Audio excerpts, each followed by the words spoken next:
Баршаңызға ассалаумағалейкум достар. Бүгінгі видеода сіздерге 2010 жылы шыққан «Замерзшие» фильмін қысқаша айтып беремін. Джо, Дэн және Паркер есімді 3 студент демалыс орнына келеді. Олар лифтке мінгісі келіп тұр, бірақ билетке ақша жетпейді. Сол үшін Джо мен Дэн Паркерді сол жерге жұмыс жасайтын кісіге ақша ұсынып, онымен келіс деп жібереді. Паркер онымен келіскеннен кейін үшеуі кабинаға мінеді.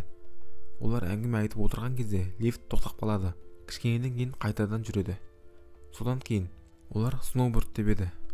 Паркер қайта-қайта құлап қала берді. Кешке тамақтану кезінде Джо Паркердің құлап қала бергенін айтып, келесі жолы онсыз дұрыстап сноуборд тебуді ұсынады. Паркер онымен келіседі. Асханадан шығып, олар манағы лифтке отыруға қайтадан барады. Күзетші бұл жер жабық, себебі циклон келе жатыр деп оларды кіргізбейді. Бірақ студенттер тыңдамай, оны көндіріп кабинаға мініп кетеді. Күзетшінің қасына жұмысшысы келіп, оны бастығы шақырып жатырғанын айтады. Күзетші оған 3 адам келеді. Содан кейін өшір деп кетіп қалады. Кішкенеден кейін сол жерге 3 шаңғышы келеді. Күзетші осы 3 адам деп ойлап лифтті сөндіреді. 3 студент тұрып қалады. Джо бұны әзіл деп ойлайды. Олар уақыт өткізіп, әңгіме айтып отырады. Бір кезде жарықтың барлығы сөніп қалады.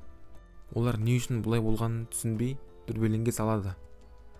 Паркер бүгін демалыс күн, ал бұл жерді жұма күні ашады. Біз оған дейін тірі қалмаймыз деп жылайды. Джо бұл жердің иелері ондайға жол бермейді деп оны сабырға шақырады. Бір кезде аяз күшейе бастайды. Үшеуі тоңып отырған кезде төменнен қар тазалайтын техника көрінеді. Олар қуанып айқайлайды. Сол кезде ішіндегі жүргізушіге рациядан циклон келе жатқанын хабарлап, базаға қайт дейді. Ол кері қайтады. Үшеуі заттарын лақтырғанмен де жүргізуші оларды көрмеді. Дэн жерге секіремін деп шешім қабылдайды. Джо оған таңертеңге дейін күтейік дегенде, ол бұл жерге ешкім келмейді деп оны тыңдамайды.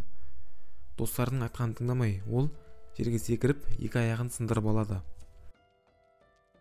Джо оған аяғыңды байла деп жерге шарфын лақтырады. Ол Дэннің қолы жетпейтін жерге түсіп, аяғы ауырып, шарфты зорға алып, аяқтарын байлап алады. Бір кезде қасқырлардың ұлыған дауысы естіледі. Дэн қорқып отырған кезде көп ұзамай қасына қасқыр келеді. Паркер оған шаңғысын лақтырғанда, ол қашып кетеді. Джо жерге түсу үшін столбаға трос арқылы қолмен бара жатқанда, жерге қарап шошып кетеді де кері қайтады. Паркерге төмен қарама дейді. Сөйтсе, Дэнді қасқырлар қоршап алыпты. Қасқырлар оны талап жеп қояды. Джо мен Паркер Дэннің өліміне бір-бірін кінәлап, кейін татуласады. Келесі күні ұйқыдан тұрғанда Паркер қолы аяздан темірге жабысып қалғанын көреді.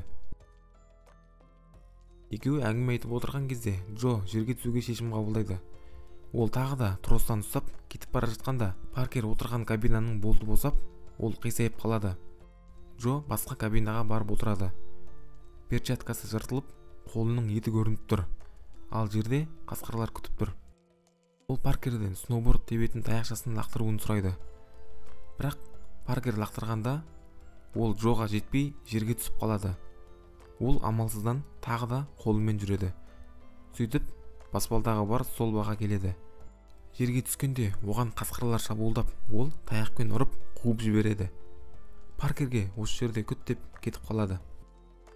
Паркер оны күтеді, бірақ еш хабар келмейді. Сосын өзі түспекші болған кезде кабинаның болты босап, ол жерге құлап, кабина аяғына түседі. Жорғалап кетіп бара жатқан кезде жолдан Джоның денесін көреді. Оны да қасқырлар жеп жатады, бірақ Паркерге тиіспейді. Ол жолдың қасына барады. Бірінші көлік оны көрмей өтіп кетеді. Екінші көліктегі адам оны көріп, алып кетеді. Сөйтіп Паркер ғана тірі қалады.